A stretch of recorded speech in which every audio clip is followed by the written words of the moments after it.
दोस्तों, यूं तो हर आर्कियोलॉजिकल डिस्कवरी अपना एक ऐतिहासिक महत्व रखती है, पर कुछ आर्कियोलॉजिकल डिस्कवरीज इतनी ज्यादा शानदार होती हैं कि बड़े बड़े वैज्ञानिक भी एक पल अपनी नजरें उनके ऊपर से नहीं हटा पाते।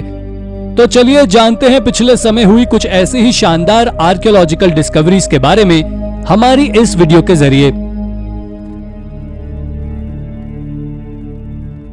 Number 10, doctors tomb. दोस्तों, हाल ही में हंगेरियन आर्कियोलॉजिस्ट की एक टीम ने जाज़बेरेनी में एक डॉक्टर के टूम्ब को खोजा है जो रोमन एम्पायर के समय का है, यानी आज से करीब 2000 साल पहले वो इस धरती पर रहता था। दरअसल इस टूम्ब को हंगेरियन आर्कियोलॉजिस्ट की टीम ने जब खोजा था तब उन्हें इस बात का बिल्कुल भी अंदाजा नहीं था कि ये डॉक्टर की टूम्ब है। हालांकि जैसे ही उसके आसपास की जगह का एक्सकेवेशन किया गया तो वहां से आर्कियोलॉजिस्ट को बहुत सारे ऐसे इंस्ट्रूमेंट्स मिले जो इस बात का सबूत देते हैं कि वो व्यक्ति एक समय पर बहुत ही कॉम्प्लेक्स सर्जरीज को किया करता था। अगर उन इंस्ट्रूमेंट्स की बात करें तो उन इंस्ट्रूमेंट्स में प्लायर्स, स्कैल्पेल्स, नीडल्स, रिप्लेसेबल ब्लेड और ग्राइंडिंग स्टोन मौजूद थे और वो सभी इंस्ट्रूमेंट्स कॉपर एलॉय से बनाए गए थे। जब उस डॉक्टर के स्केलेटन की जांच की गई तो पता चला कि जब उस डॉक्टर की डेथ हुई थी तब वो करीब 50 से 60 साल का था, लेकिन उसकी मौत का रीजन अब भी अननोन है। Number 9, the stone alters of the wild. इसके बाद अब हम एक ऐसी आर्कियोलॉजिकल डिस्कवरी के बारे में बताने वाले हैं जो आपके दिमाग को चकरा कर रख देंगे।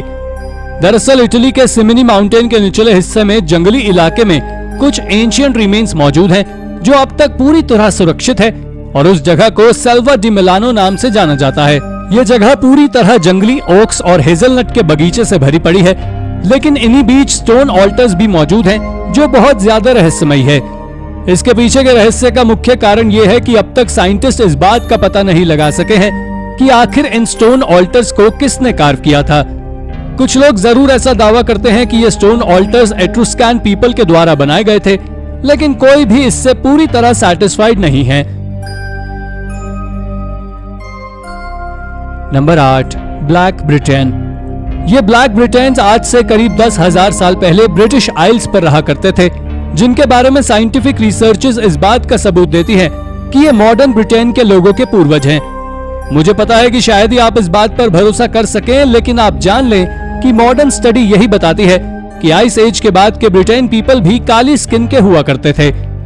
इसका सबूत आर्कियोलॉजिस्ट को एक प्राचीन आदमी के फॉसिल से मिला है जिसका नाम शेड्डार मैन था और इसके स्केलेटन को सॉमरसेट की एक घनी और गहरी गुफा से खोजा गया था। यह आदमी उन लोगों में से एक था जो कि सबसे पहले ब्रिटिश आइल्स में रहने आए थे, जो सच में एक बहुत बड़ी खोज है। Number 7, the jealous Duke. Scientist ने हाल ही में एक रिसर्च को कंडक्ट किया था जिसका उद्देश्य केवल लेगर ईस्ट से जुड़ी हुई चीजों का पता लगाना था। जिन्हें नहीं पता उन्हें बता दें कि लेगर ईस्ट एक प्रकार की बियर होती थी जो कि बहुत कम असर करती थी। इस रिसर्च के दौरान साइंटिस्ट ने मिडिल एजेस के सारे डॉक्यूमेंट्स को स्टडी किया था जिनमें भी ब्रूइंग का जिक्र था। दोस्तों, उन्हीं किताबों में साइंटिस्ट को एक अजीब सा इंसिडेंट देखने को मिला था जिसका नाम था jealous Duke and a destroyed brewery. इसके अकॉर्डिंग लेगर यीस्ट को तब बनाया गया था जब एक ड्यूक कुछ ज्यादा गर्म हो गया था। हालांकि साइंटिस्ट ने तो उस बात का पता लगा लिया है कि इस लेगर यीस्ट को 2 तरह की यीस्ट से मिलाकर बनाया जाता था, लेकिन उस किताब में इसका कहीं भी जिक्र नहीं था, जो काफी चौंकाने वाली बात है। Number 6, the nomads. The nomads की शुरुआत 3rd सेंचुरी बीसी में हुई थी जब ईस्टर्न यूरेशियन स्टेपी की एक ट्राइब ने खुद को नोमैड्स बनाया था। जिन्हें नहीं पता उन्हें बता दें कि नोमैड्स ऐसे लोग होते थे जो कभी भी किसी एक जगह पर नहीं रुकते थे। वो अलग अलग जगह जाकर लोगों को लूटते थे और उन्होंने अपना पेट भरने के साथ साथ खुद का साम्राज्य भी स्थापित किया था। हालांकि नोमैड्स में कई सारी ट्राइब्स शामिल थी, लेकिन यहाँ हम जिस ट्राइब की बात कर रहे हैं वो कोई और नहीं बल्कि ज़ियोंगनू। ये ट्राइब हर चीज से समृद्ध थी और इसने यूरेशिया पर करीब 300 सालों तक राज भी किया था। आप जान लें कि इनके बारे में बहुत कम ही लोग जानते हैं क्योंकि इसके बारे में केवल चाइना के रिटन रिकॉर्ड्स में ही बताया गया है। नंबर 5, वाइकिंग बूटी। दोस्तों, ये बात आज से करीब 50 साल पहले की है जब डेनमार्क में अब तक के सबसे बड़े खजाने को खोजा गया था। इस खजाने को किसी प्रोफेशनल आर्कियोलॉजिस्ट या साइंटिस्ट ने नहीं खोजा था, बल्कि इसे एक साधारण से मेटल डिटेक्टरिस्ट ने कॉर्नफील्ड में मौजूद कचरे से खोजा था। इस खजाने में चांदी से बनी वाइकिंग ज्वेलरी और सोने से बने वाइकिंग कॉइन्स के साथ साथ दुनिया के अलग अलग हिस्सों में उपयोग होने वाले कॉइन्स भी मौजूद थे, जो इस बात का सबूत देते हैं कि आज से लगभग 1000 साल पहले वाइकिंग्स का बहुत बड़ा ट्रेड नेटवर्क हुआ करता था। उन कॉइन्स में वाइकिंग कॉइन्स के बाद अरब और जर्मैनिक कॉइन्स भी सबसे ज्यादा मात्रा में मौजूद थे, पर जब इसकी कार्बन डेटिंग की गई तो पता चला कि यह खजाना करीब साल 980 का है। लेकिन अगर अब आप सोच रहे हैं कि वाइकिंग्स अपना खजाना अपना महल छोड़कर किसी भी जगह क्यों दफनाते थे, तो इस बात से तो आज भी सब अनजान हैं।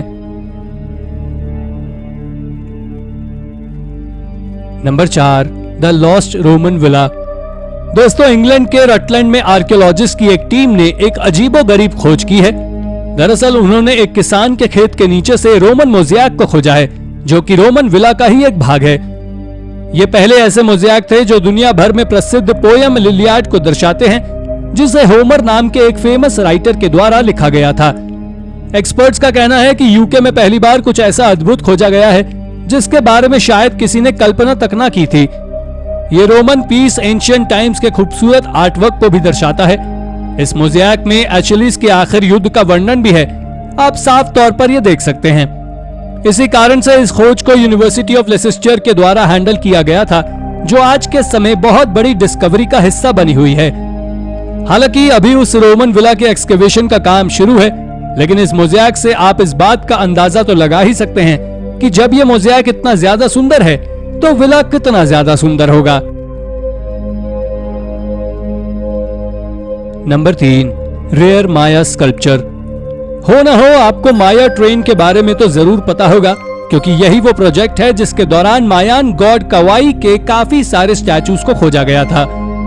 दरअसल बात कुछ ऐसी है कि जब इस प्रोजेक्ट के दौरान पैलेंक्वी, चियापास और ट्यूलम जैसी आर्कियोलॉजिकल साइट को कनेक्ट करने के लिए रेल रूट्स बिछाए जा रहे थे, तभी आर्कियोलॉजिस्ट को इस बात का अंदाजा लग गया था कि उन्हें वहां से कुछ बहुत बड़ा मिलने वाला है। शायद आप मेरी बात पर विश्वास नहीं करेंगे, लेकिन आर्कियोलॉजिस्ट ने उस रेल प्रोजेक्ट के दौरान 50,000 एंशिएंट बिल्डिंग्स, करीब 1 मिलियन से ज्यादा सेरामिक फ्रैगमेंट्स, 500 ह्यूमन बॉडीज और करीब 1300 केव्स खोजी थी। यह हिस्ट्री की सबसे बड़ी खोजों में से एक है जिसे अब तक अंजाम दिया गया है।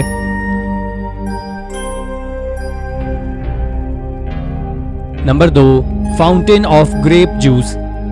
हाल ही में आर्कियोलॉजिस्ट ने एक रोमन वाइनरी से कुछ ऐसे एविडेंस खोजे हैं जो इस बात का सबूत देते हैं कि रोमन एम्पायर कितना ज्यादा कैपेबल था। दरअसल आर्कियोलॉजिस्ट ने क्विंटली में मौजूद एक विला के एक्सकेवेशन के दौरान एक रोमन वाइनरी को खोजा है, जो कि रोम की सिटी लिमिट से बाहर बनी हुई है। आपको बता दें कि इस वाइनरी को जिस बिल्डिंग से खोजा गया है उसे 3rd सेंचुरी एडी में बनाया गया था, और ये साइट रोमन्स के द्वारा बनाई गई अब तक की सबसे बड़ी प्रोडक्शन साइट है। ये वाइनरी प्रोडक्शन साइट क्विंटली ब्रदर्स के द्वारा बनाई गई थी, जिनके पास कुल 59 एकड़ जमीन थी और वो पूरे एरिया में अंगूर की खेती करते थे और उससे वाइन बनाते थे। इसका पता साल 2017 में हुए एक एक्सकेवेशन से लगा है। Number 1, the volcano and the dark ages. दोस्तों, ये बात 536 एडी की है, जब बाइजेंटाइन एम्पायर के एक हिस्टोरियन प्रोकोपियस ने अपनी किताब में लिखा था कि उस समय एक अजीब से फॉग ने काफी ज्यादा कोहराम मचाया था। यह फॉग इतना ज्यादा डार्क था कि इसने सूरज को भी ढक दिया था, जिस कारण से पूरा मेडिटेरेनियन डार्कनेस में डूब गया था। और तो और करीब 1 साल के लिए यह फॉग वैसे का वैसा ही रहा, और इसलिए वहां पूरे साल के लिए ठंड भी बढ़ गई थी। अगर देखा जाए तो यह प्लेग ऑफ जस्टिनियन की ओर इशारा करता है। जिन्हें नहीं पता उन्हें बता दें कि यह इतिहास की सबसे बड़ी पैंडेमिक्स में से एक है, और इसके चलते करीब 25 मिलियन लोग अपनी जान से हाथ धो बैठे थे। आपको बता दें कि साइंटिस्ट के पास आज भी इस बात का कोई जवाब नहीं है कि आखिर वो फॉग कहां से आया था। लेकिन इसके बारे में एक थ्योरी काफी ज्यादा पॉपुलर है कि उस समय काफी सारे वोल्केनिक इरप्शंस एक साथ हुए थे, जिससे वो फॉग निकला था। लेकिन सच्चाई क्या है, इस बात से आज भी सब अनजान हैं। तो दोस्तों, ये थी हमारी आज की वीडियो। अगर आपको हमारी आज की वीडियो पसंद आई हो तो वीडियो को लाइक करें और हाँ, चैनल को सब्सक्राइब करना बिल्कुल ना भूलें। धन्यवाद।